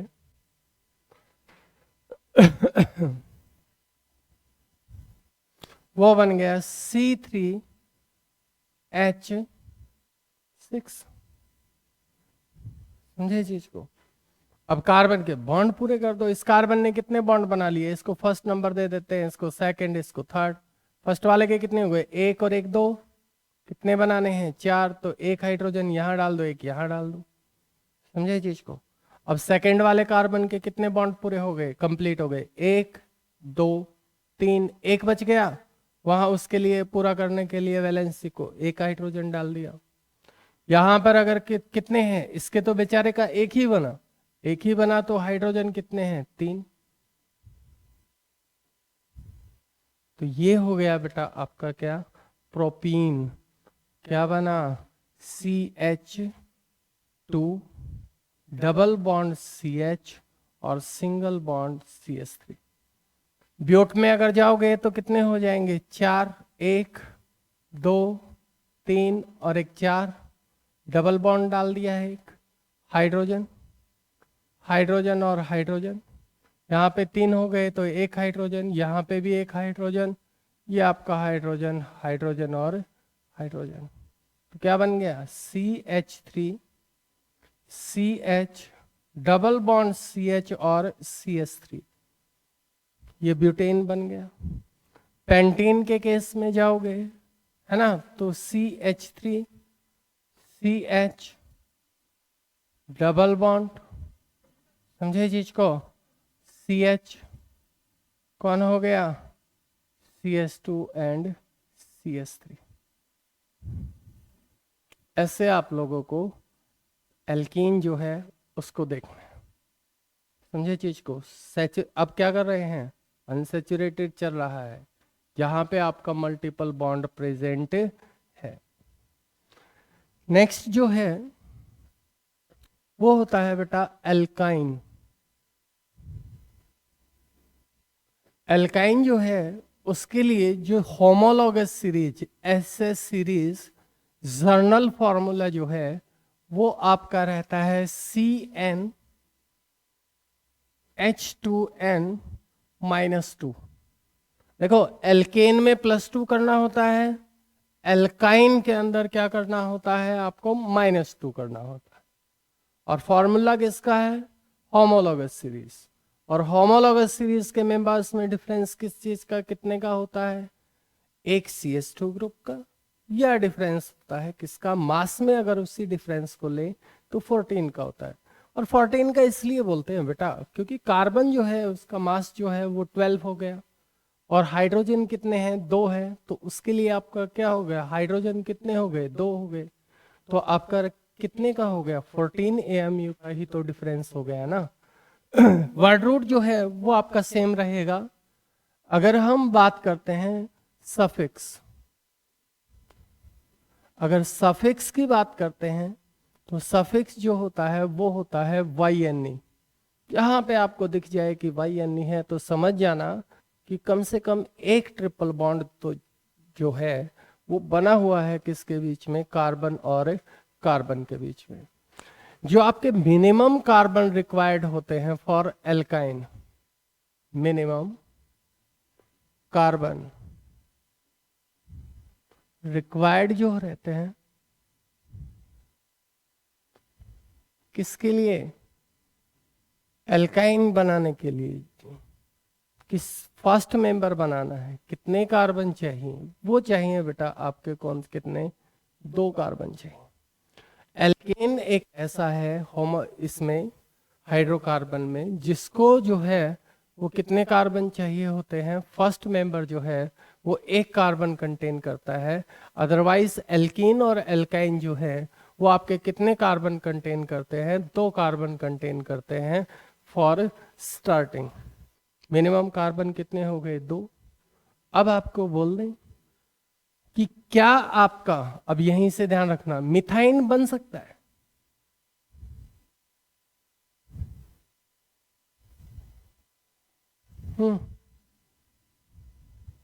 सोचिएगा, मिथाइन बन सकता है?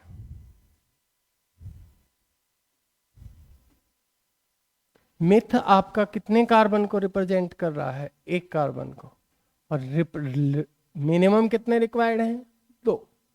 तो नहीं बनेगा, समझे चीज को। तो पहला मेंबर जो होगा होमोलोगस सीरीज ऑफ एल्काइन वो होगा बेटा इथाइन। इथाइन जो है, इथ जो है वो आपको रिप्रेजेंट कर रहा है किसको, नंबर ऑफ कार्बन को, और नंबर ऑफ कार्बन यहां पे इथ के अंदर कितने हैं, 2। तो यहां पे रखें अगर फॉर्मूले में तो हाइड्रोजन काउंट में आ जाएंगे, हाइड्रोजन काउंट में आ जाएंगे तो n का वैल्यू कितना है, 2, CN H2n-2, यहां पे आ गया H2n, 2 इंटू 2 माइनस 2, तो क्या बन गया, देखिए ये हो गया C2H2, क्या हो गया, C2H2। इसी को एसिटिलाइन भी बोलते हैं, एसिटाइलिन। यहां पे अगर आप देखोगे तो स्ट्रक्चर बनाना है तो कैसे ड्रॉ करोगे, तो 2 कार्बन है तो 1 2, वाई यदि यहां पे आपका किसको रिप्रेजेंट कर रहा है, सफिक्स जो है, सफिक्स आपका हो गया YNE। YNE का मतलब है कि कार्बन कार्बन के बीच में कम से कम 1 आपका ट्रिपल बॉन्ड प्रेजेंट है। अगर ट्रिपल बॉन्ड प्रेजेंट है तो पहले चेन बना के उसी को बना लेते हैं, फिर देखेंगे क्या होगा। तो सिंगल तो बना दिया, ये डबल हो गया, ये ट्रिपल हो गया ना ट्रिपल बॉन्ड। तो कितनी वैलेंसी में कितने शेयर कर लिए, 3 तो शेयर कर लिए। अब चाहे कितना बच गया कार्बन के पास, 1 ही तो इलेक्ट्रॉन बचा, और वो 1 इलेक्ट्रॉन ये शेयर कर लेगा हाइड्रोजन के साथ, हाइड्रोजन के साथ शेयर बना किया तो ये बन गया CH ट्रिपल बॉन्ड CH। अगर आपको यहीं पे बोल दिया जाता है कि आप स्ट्रक्चर बनाइए प्रोपाइन का, अगर हम प्रोपाइन की बात करें तो कितने कार्बन होंगे, प्रोप का मतलब कितने कार्बन हैं, 3 कार्बन है, तो 3 को लाइन में बनाइए सिंगल सिंगल बॉन्ड से, फिर देखेंगे बाद में। प्रोप का मतलब यहां पे है कि 3 कार्बन प्रेजेंट है, YNE का मतलब है कि ट्रिपल बॉन्ड प्रेजेंट है, हाँ के ना। अब 1 ट्रिपल बॉन्ड प्रेजेंट है और 3 कार्बन प्रेजेंट है, तो अगर यहां पे 3 कार्बन प्रेजेंट है तो n का वैल्यू कितना हो गया, 3। फॉर्मूले में पुट कर लेते हैं, फॉर्मूले में पुट करोगे तो C3H2n, तो क्या करोगे, 2 इंटू 3 माइनस 2, तो क्या बन गया देखो, C3H4, क्या बन गया, C3H4। एक ट्रिपल बॉन्ड बना दो कहीं पे भी, सिंगल बना हुआ है, ये डबल ये ट्रिपल।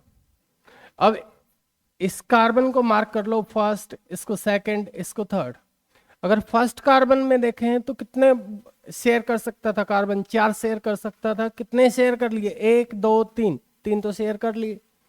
अब एक शेयर करेगा किसके साथ? हाइड्रोजन के साथ। हो गए 4, पूरे हिसाब किताब हो गया इसका। अब सेकंड वाले का देखते हैं। 4 शेयर कर सकता है, 1 2 3 4, इसके तो हो गए। अब अपने पास बच गया थर्ड वाला, तो मतलब बीच वाले पे कोई भी हाइड्रोजन नहीं है। ये आपके पास थर्ड कार्बन के कितने हुए? बेचारे का एक ही हुआ, तो इस कितने हाइड्रोजन के साथ जाएगा? 3 हाइड्रोजन के साथ। तो आपका जो स्ट्रक्चर है ये बन जाएगा CH ट्रिपल बॉन्ड कार्बन, और कौन हो जाएगा? CH3। ऐसे आप लोगों को एल्काइन के केस के अंदर क्या कर लेना है? स्ट्रक्चर को ड्रॉ कर लेना है। फॉर्मूलेज, 5 कार्बन वाले को पेंटाइन बोलेगा, 6 कार्बन वाले को हेक्साइन बोलेगा, 7 कार्बन वाले को हेप्टाइन बोलेगा, 8 कार्बन वाले को ऑक्टाइन बोलेगा। तो इस तरह से आप लोगों को क्या करना है? यूज में रखना है इन चीजों को। समझे चीज को? तो आपके पास क्या हो गया, एक बार थोड़ा सा देख लेते हैं यहीं पे बात। एक आपके पास बना कौन? एल्केन। उसके होमोलॉगस सीरीज का फार्मूला CnH2n क्या हुआ? +2। दूसरा क्या बना? एल्कीन। एल्कीन के लिए फॉर्मूला बना CnH2n, होमोलॉगस सीरीज। और थर्ड आपका है एल्काइन। एल्काइन के केस में आपका फॉर्मूला बना CnH2n-2। ये तीनों फॉर्मूले जो हैं वो आपको बेटा याद रखने हैं। समझे चीज को? होमोलॉगस सीरीज के ये क्या है? फॉर्मूले। चलें, अब अपने पास जो है वो नई टर्म जो आती है वो आता है फंक्शनल ग्रुप।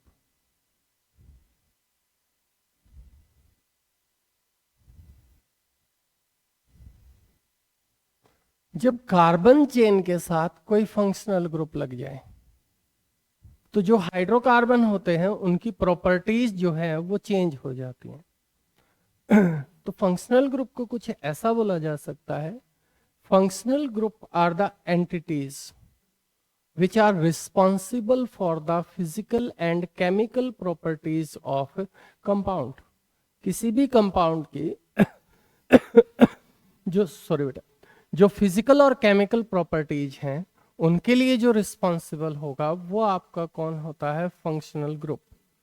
आपके पास जो फंक्शनल ग्रुप जो होते हैं उनके IUPAC सिस्टम के अंदर जो है वो नेमिंग यहीं पे कर लेते हैं। देखिए, फंक्शनल ग्रुप जो है वो आपका रहता है, अगर OH लगा हुआ हो तो ये होता है बेटा अल्कोहल। समझे चीज को? अब जो IUPAC सिस्टम था उसमें आपको नेमिंग के लिए मैंने बोला था कि उसके लिए जो फॉर्मूला बनता है वो फॉर्मूला बनता है, सबसे पहले क्या रखते हैं? यहां पे हम लिखते हैं प्रीफिक्स,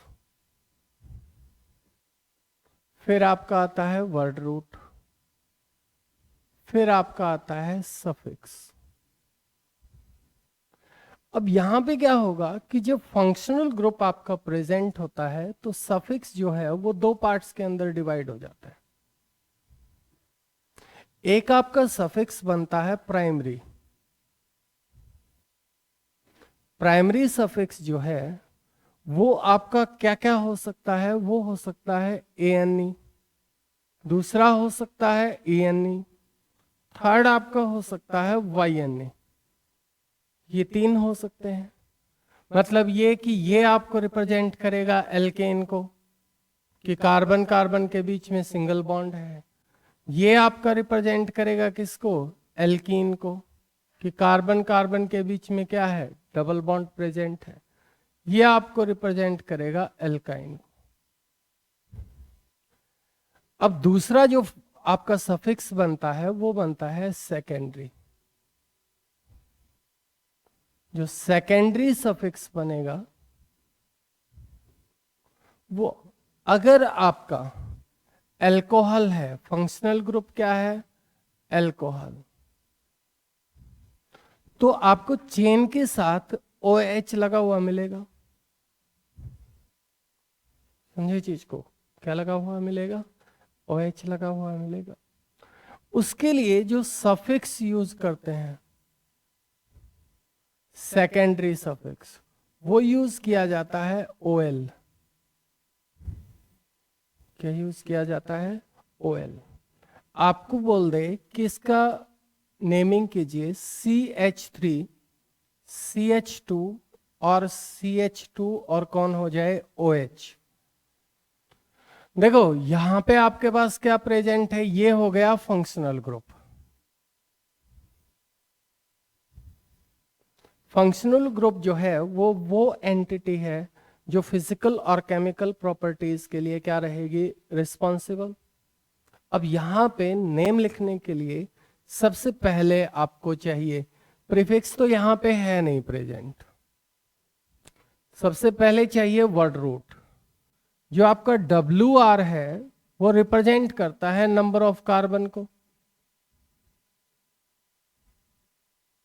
अगर नंबर ऑफ कार्बन की बात करें तो कितने कार्बन है, 1 2 3। तो इसके लिए इसका मतलब 3 कार्बन जो है उसके लिए हो गया प्रॉप। वर्ड रूट क्या हो गया, प्रॉप। अब कार्बन के बॉन्ड कार्बन के साथ क्या है, सिंगल है। तो अब आपको क्या चाहिए था, सफिक्स। अब फंक्शनल ग्रुप प्रेजेंट है तो सफिक्स 2 हो गए, एक प्राइमरी हो गया और एक कौन सा हो गया, सेकेंडरी हो गया। तो जो आपके पास PS बनेगा, PS का मतलब है प्राइमरी सफिक्स, प्राइमरी सफिक्स जो है वो बन गया ANE। फंक्शनल ग्रुप कौन प्रेजेंट है, OH प्रेजेंट है। तो OH प्रेजेंट है तो सेकेंडरी सफिक्स जो है वो बन गया OL। अब सबको जोड़ देते हैं, लिख देते हैं सबको। तो सबसे पहले वर्ड रूट क्या बना था, प्रॉप हो गया भाई, समझे चीज को। फिर कौन आएगा, प्राइमरी सफिक्स, प्राइमरी सफिक्स क्या था, ANE हो गया। फिर कौन आएगा, सेकेंडरी सफिक्स, कौन है, OL। अब OL अगर लगाओगे तो इंग्लिश अपने को रोकती है बेटा, कि दो जो ये हैं वोवल ये इकट्ठे नहीं आ सकते। तो इसलिए प्राइमरी सफिक्स का ई जो है वो रिप्लेस हो जाता है किसके साथ, OL के साथ। और OL के साथ रिप्लेस होगा तो ये बनेगा प्रोपेनॉल। क्या बनेगा, प्रोपेनॉल। समझे चीज को। तो ये रहता है IUPAC naming, IUPAC nomenclature of alcohol. अगर दूसरे एग्जाम्पल में देखना चाहो तो ये हो सकता है CH3, CH2, CS2, CS2 और OH। नंबर ऑफ कार्बन कितने हो गए, 4। तो 4 कार्बन के लिए वर्ड रूट जो है वो क्या हो गया, ब्यूट। सिंगल बॉन्ड है कार्बन के साथ जो बॉन्ड है वो क्या है, सिंगल है। तो यहां पर आपका जो प्राइमरी सफिक्स जो है PS का मतलब है प्राइमरी सफिक्स, प्राइमरी सफिक्स क्या हो गया, ANE। OH लगा हुआ है तो आपका क्या हो गया, सेकेंडरी सफिक्स, सेकेंडरी सफिक्स जो है वो क्या है, OL। और आपको पता है कि प्राइमरी सफिक्स का E रिप्लेस होगा किसके साथ, OL के साथ रिप्लेस होगा। समझे चीज को। तो यहां पर आपके पास जो ये नाम बनेगा ये बन जाएगा ब्यूटेनॉल। क्या बन जाएगा, ब्यूटेनॉल। और इसके लिए जर्नल फार्मूला जो बनेगा, journal formula for homologous series of alcohol, वो रहेगा CnH2n +2 और ऑक्सीजन। आई बात समझ में। ये इसको ऐसे भी कर सकते हो आप लोग, CnH2 H2N +1 और OH, ये लगा हुआ है मेरे, समझे चीज को। तो फॉर्मूले को फॉलो कर लेना। एक दूसरे के साथ मेंबर्स जो हैं वो डिफर होंगे किससे, बाई CH2 ग्रुप, और जो मास का डिफरेंस होगा वो किसके कितने का होगा, 14 AMU का रहेगा। जो सेकंड फंक्शनल ग्रुप जो होता है वो होता है एल्डिहाइड। अगर हम बात करते हैं एल्डिहाइड की, तो आपको जो चेन सिस्टम है या रिंग है वहां पे C डबल बॉन्ड O और H लिखा हुआ दिखेगा, या कहीं पे आपको दिख सकता है CHO। अगर चेन के एंड में या स्टार्टिंग में कहीं पे भी CHO प्रेजेंट है तो आपको पता चल जाएगा कि ये बात कर रहा है किसका, एल्डिहाइड का। एल्डिहाइड के केस में जो SS होता है, SS का मतलब सेकेंडरी सफिक्स, वो होता है AL। अल्कोहल में क्या था, OL, यहां पे क्या है, AL। तो इसमें आइएगा आपको ऐसे कुछ मिलेगा, CH3 CH2, क्या हो गया, CH2 और C डबल बॉन्ड O और H। देखो आपको जब बोला था कि एल्केन, वहां पे बोला था कि कार्बन कार्बन के बीच में बॉन्ड जो है वो सिंगल होने चाहिए। हेटेरोएटम अगर आता है तो वहां पे भी आपको फॉर्मूला वही फॉलो करवाना पड़ता है, समझे चीज को। अब दूसरी चीज आ गई कि यहां पर अगर हम देखें word root, word root represent करता है नंबर ऑफ कार्बन को। तो नंबर ऑफ कार्बन कितने हैं, 4, 1 2 3 4। तो 4 कार्बन के लिए वर्ड रूट जो है वो क्या हो गया, ब्यूट। अगर हम बात करते हैं PS की, प्राइमरी सफिक्स की बात करें, तो प्राइमरी सफिक्स कार्बन का कार्बन के साथ जो बॉन्ड है वो कौन से जा रहे हैं, सिंगल बॉन्ड फॉर्मेशन है। और सिंगल बॉन्ड फॉर्मेशन है तो प्राइमरी सफिक्स जो है आपको समझ आ गया होगा अब तक, क्या बना होगा, ANE। अगर हम बात करें CHO ग्रुप प्रेजेंट है, यही है ना, तो यहां पर अगर हम बात करें सेकेंडरी सफिक्स का तो वो क्या बन गया, AL। फिर से वही है ना। तो यहां पे आप लिख सकते हो कि जब नाम लिखें IUPAC सिस्टम में, अगर आप नेमिंग कर रहे हो तो E of primary suffix is replaced by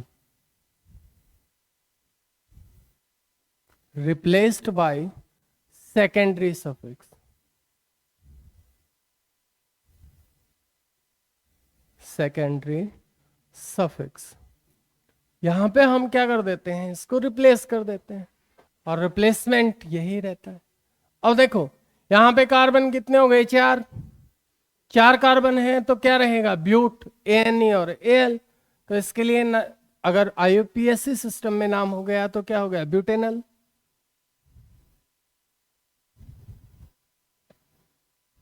E replace हो गया किसके साथ, AL के साथ रिप्लेस हो गया। दूसरे में लिख के देख लीजिए, CH3 C double bond O और H, कितने कार्बन हैं, 2 कार्बन हैं। तो वर्ड रूट जो है वो उसके लिए क्या हो गया, एथ, है ना। प्राइमरी सफिक्स जो है वो क्या रह गया, ANE। सेकेंडरी सफिक्स की अगर हम बात करें तो क्या हो गया, AL, क्योंकि CHO प्रेजेंट है, एल्डिहाइड प्रेजेंट है, और एल्डिहाइड प्रेजेंट है तो ये वाला हिसाब हो गया। तो प्राइमरी सफिक्स का जो E है वो रिप्लेस होगा किसके साथ, AL के साथ। तो इसके लिए अगर लिखोगे तो क्या हो जाएगा, इथेनॉल। अगर आपको दे रखा है H C double bond O और कौन है, H, तो कार्बन एक ही है तो वर्ड रूट जो है वो रहेगा मिथ। प्राइमरी सफिक्स जो है वो रहेगा ANE। सेकेंडरी सफिक्स जो है वो रहेगा AL। कंबाइन करके लिखिएगा तो आपका हो जाएगा मिथेनॉल। कंबाइन करके रखोगे तो क्या हो जाएगा, मिथेनॉल। क्लियर है? अच्छा, दूसरा जो फंक्शनल ग्रुप होता है वो होता है कीटोन।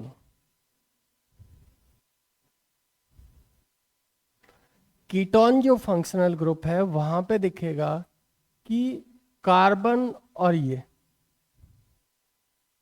समझे चीज को। अब कार्बन डबल बॉन्ड ऑक्सीजन, और यहां दोनों साइड पे देखो, यहां कार्बन डबल बॉन्ड ऑक्सीजन और ये है कार्बन डबल बॉन्ड ऑक्सीजन के बोथ साइड, दोनों तरफ, बोथ साइड कार्बन चेन और रिंग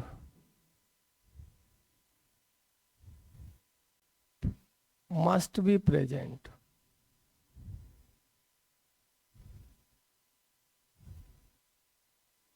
समझे चीज को। सी डबल बॉन्ड ओ के दोनों साइड आपको कार्बन जरूर प्रेजेंट होना चाहिए, तभी आपका जो है वो क्या बनेगा, कीटोन। कीटोन में अगर हम बात करें, सफिक्स जो कीटोन के लिए यूज करते हैं, सफिक्स वो यूज किया जाता है ONE। मिनिमम कार्बन रिक्वायर्ड,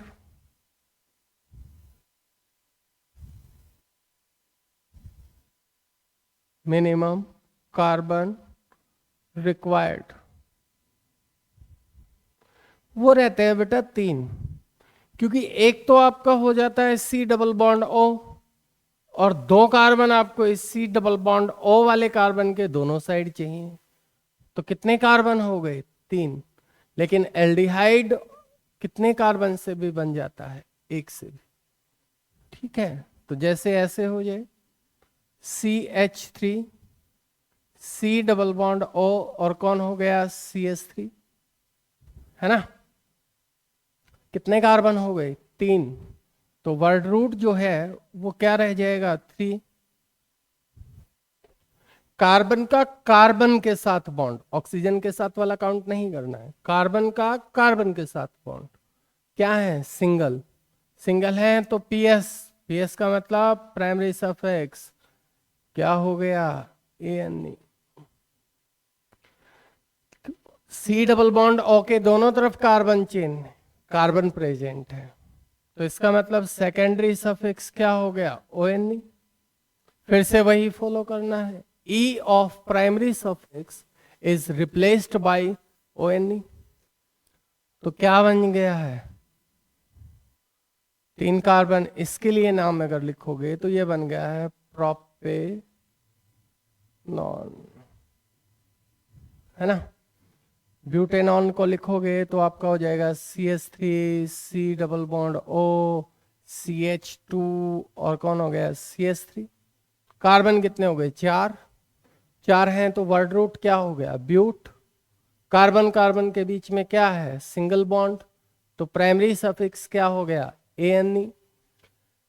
सी डबल बॉन्ड O के दोनों तरफ कार्बन प्रेजेंट है, तो इसका मतलब क्या हो गया, कीटोन है, तो सेकेंडरी सफिक्स जो है वो क्या हो गया, ONE। तो ये आपके पास जो इसका नाम होगा वो होगा ब्यूटेनॉन। ठीक है, तो एक फंक्शनल ग्रुप आपके पास ये हो गया। अगर नेक्स्ट की बात करें, अगला जो फंक्शनल ग्रुप होता है वो होता है कार्बोक्सिलिक एसिड।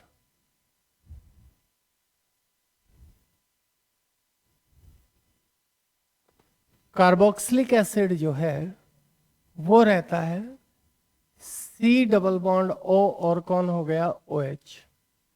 आपको ये वाला हिस्सा प्रेजेंट मिलेगा किसके अंदर, in the case of carboxylic acid.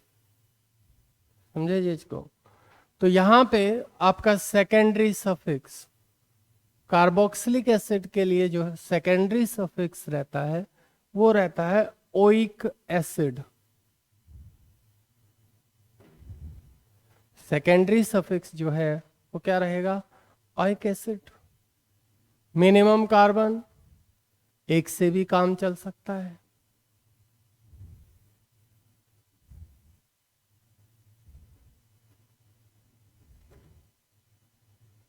पहला member H, C double bond O और OH। कार्बन कितने हैं? एक कार्बन है, तो वर्ड रूट जो है वो क्या रहेगा? मिथ, है ना। प्राइमरी सफिक्स, कार्बन एक ही है, सिंगल बॉन्ड है कार्बन का, कार्बन के साथ काउंट करना है। अब दूसरा कार्बन नहीं प्रेजेंट है तो सारे सिंगल के ही तरह लेंगे, तो ANE। सेकेंडरी सफिक्स जो है वो क्या हो गया? Oic acid, oic acid. तो इसका जो प्रॉपर नाम हो गया वो हो गया मिथेनोइक एसिड, मिथेनोइक एसिड। जो मिथेनोइक एसिड होता है इसको हम बेटा फॉर्मिक एसिड भी बोलते हैं। मधुमक्खी वगैरह काट लेती है तो जो एसिड रिलीज करती है वो होती है फॉर्मिक एसिड, जो जिसके कारण इरिटेशन होता है ना काटने के बाद, वो आपका होता है फॉर्मिक एसिड। मिथेनोइक एसिड जो है वो आपका IUPAC सिस्टम में ना, और ये हम जो यूज करते हैं ये कॉमन में यूज करते हैं।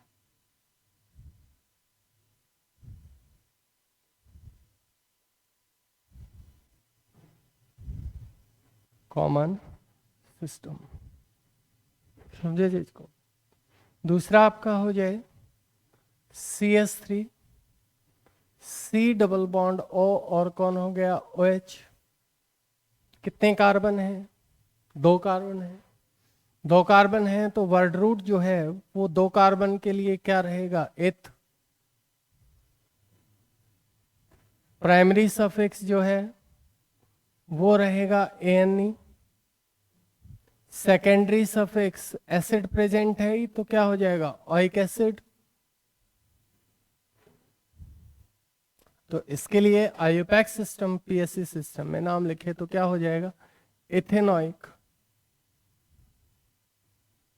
एसिड।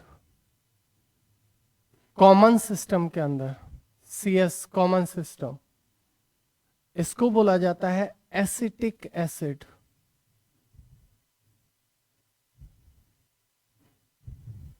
और यही आपका विनेगर भी होता है, यही आपका क्या है? विनेगर भी होता है, समझे। अब दूसरा आपका आ जाए CH3, CS2, C double bond O और कौन हो गया? OH। वर्ड रूट जो है वो तीन कार्बन के लिए जो है वो आपका बन जाएगा प्रॉप, है ना। प्राइमरी सफिक्स जो है वो हो जाएगा आपका कौन सा हो जाएगा? प्राइमरी सफिक्स जो है वो रह जाएगा ANE। सेकेंडरी सफिक्स जो है वो हो जाएगा ओइक एसिड, और नेम जो है वो IUPAC सिस्टम के अंदर वो रह बन जाएगा propanoic acid, propanoic acid. Clear है भाई? ओके, देखो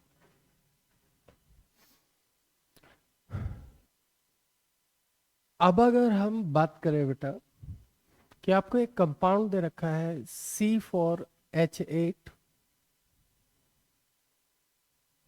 सेकेंड C4H10,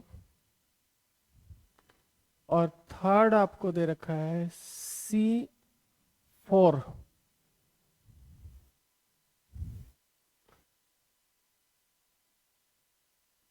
H,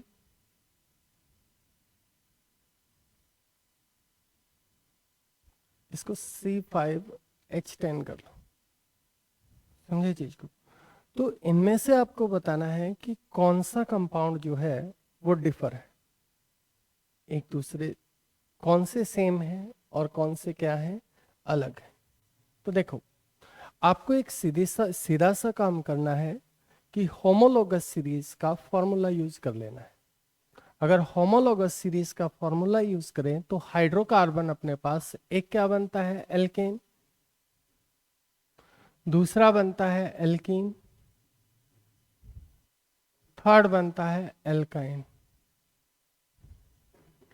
एल्केन के लिए फॉर्मूला होता है CnH2n+2।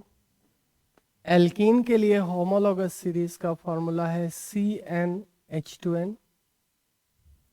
एल्काइन के लिए फॉर्मूला है CnH2n+-2।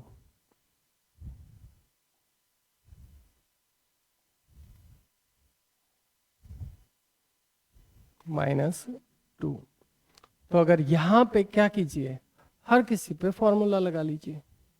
अगर आप फॉर्मूले को देखोगे तो उससे जो एक ही फॉर्मूले को फॉलो कर रहे हैं वो क्या हो जाएंगे, सेम कैटेगरी के, और जो एक ही फॉर्मूले को फॉलो नहीं कर रहे हैं वो किसके हो जाएंगे, डिफरेंट के। तो देखो C4H8, तो ये इसको फॉलो कर रहा है, C4H8।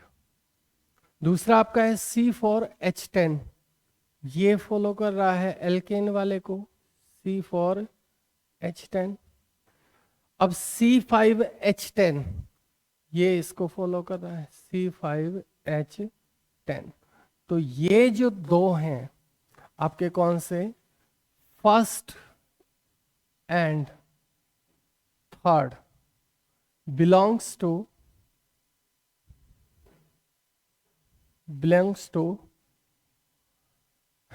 एल्कीन, और जो सेकंड है वो किससे बिलोंग करता है, एल्केन से। किससे करता है, एल्केन से।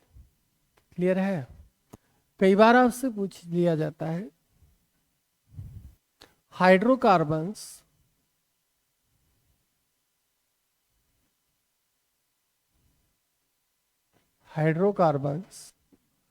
आर बैड कंडक्टर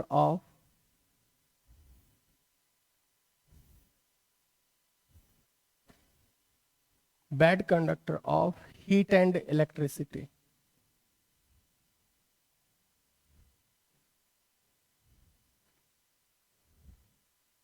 है ना। इसका रीजन मैंने आपको बताया था कि हाइड्रोकार्बन जो है वो बैड कंडक्टर है किसके, हीट एंड इलेक्ट्रिसिटी के। क्यों, बिकॉज कोवलेंट कंपाउंड है, कोवलेंट नेचर होता है, आयंस की फॉर्मेशन नहीं होती है, और आयंस की फॉर्मेशन नहीं होती है तो क्या हो जाते हैं, बैड कंडक्टर हैं किसके, हीट एंड इलेक्ट्रिसिटी के। Bad conductor of heat and electricity. दूसरी चीज अपने पास हो कि एक है अपने पास CH4, एक है CH3 एंड CH3, दूसरा है CH3, CH2 और CH3। एक में कार्बन जो प्रेजेंट है वो कितने हैं, एक, दूसरे में 2 कार्बन प्रेजेंट है, और थर्ड वाले में कितने कार्बन है, 3 कार्बन। ये फर्स्ट वाला है, ये सेकंड वाला है, ये कौन सा हो गया, थर्ड वाला। आपसे पूछ ले कि किसका मेल्टिंग पॉइंट ज्यादा है या बॉइलिंग पॉइंट पूछ ले, तो यहां पे आपको ध्यान रखना है कि जो मेल्टिंग पॉइंट होता है हाइड्रोकार्बन, इसके केस में मेल्टिंग पॉइंट जो है वो डायरेक्टली प्रोपोर्शनल है। Melting point is directly proportional to molecular weight या मॉलिक्यूलर मास। जो CH4 है इसके लिए मास जो है वो हो गया आपका 16। अगर हम बात करें CH3 सिंगल बॉन्ड CH3, तो इसके लिए मास हो गया कितना, 30। अगर हम बात करें CH3 CH2 और कौन हो गया CH3, इसके लिए मास हो गया 44। तो अगर हम ऑर्डर की बात करें डिक्रीजिंग ऑर्डर के अंदर अगर लगाएं तो सबसे ज्यादा किसका होगा, थर्ड का, फिर किसका होगा, सेकंड का, फिर किसका होगा, फर्स्ट का। जितना ज्यादा मास होगा उतना ही ज्यादा उसका मेल्टिंग पॉइंट रहेगा। आई बात समझ में, क्लियर है? इसका रीजन होता है van der Waals force of attraction. Van der Waals force of attraction जो है वो एक ऐसा अट्रैक्शन होता है जो डिपेंड करता है एरिया इन कांटेक्ट, कि जितना एरिया उनका कांटेक्ट में होगा उतना ही मैग्नीट्यूड जो है वो वंडरवाल फोर्स ऑफ अट्रैक्शन का क्या रहेगा, ज्यादा रहेगा। जितना कम होगा कांटेक्ट में उतना ही क्या रहेगा बेटा, मैग्नीट्यूड कम रहेगा। तो यहाँ से आप लोगों को ध्यान रखना है, लास्ट ईयर के क्वेश्चंस करके देखना, और कंपाउंड्स वगैरह के बारे में एक लेक्चर और रख लेंगे। थैंक यू बेटा।